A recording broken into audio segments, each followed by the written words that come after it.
Welcome to the Wisdom of Tibetan Medicine. In this episode, we enter the sacred spaces where healing is taught and where it becomes a lifelong path. Episode 3: Sacred Classroom, Monasteries and the Transmission of Knowledge. A temple tradition. Each day, in a valley of Gannan Tibetan Autonomous Prefecture, the gates of Labra Monastery open. Pilgrims come to pray, and others to receive medicine. Here, at one of Tibetan Buddhism's most respected monasteries, healing is not a business. It is part of a sacred tradition. Chapter 1: The Role of the Monastery. For over 2,000 years, monasteries have been the cultural memory banks of Tibet. They do not exist to practice medicine, but within them, medicine has found a place. Tibetan monasteries contain multiple colleges for philosophy, logic, astrology, and medicine. The Medicine College, Menpa Drasam, is one of several and functions both as school and clinic. Monks who study medicine often do so for decades, under masters whose lineage goes back centuries. It is faith, not fame, that guides them. Chapter 2: Labram, a living example.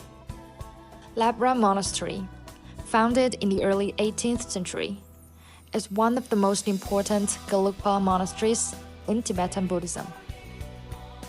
Its medical college is known for a famous traditional remedy, Jie-bai-wan, the white purification pill. This formula helps clear heat, detoxify, and regulate the internal organs. Each year, during the 4th, 6th, and 8th months of the Tibetan calendar, the monastery's physician monks leave for the mountains. They harvest herbs, chant mantras, and return to prepare the pills, by hand and in small batches. Every morning, people line up, not only to buy, but to trust. Chapter 3: Practice, not just prayer. Medical work in monasteries is not commercial. It is part of spiritual discipline.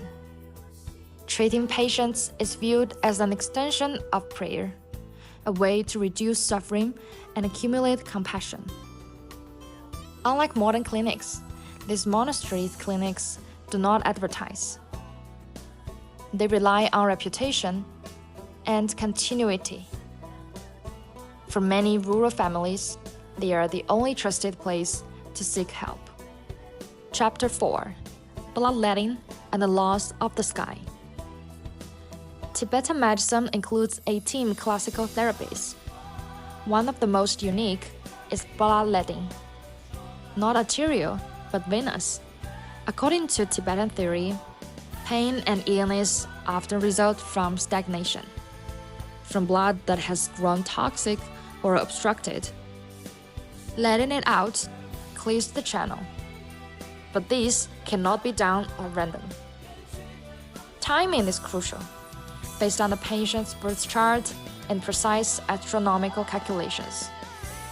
Direction matters too, even which side of the room the patient faces. Learning Tibetan astromedical calendrics takes at least 3 years.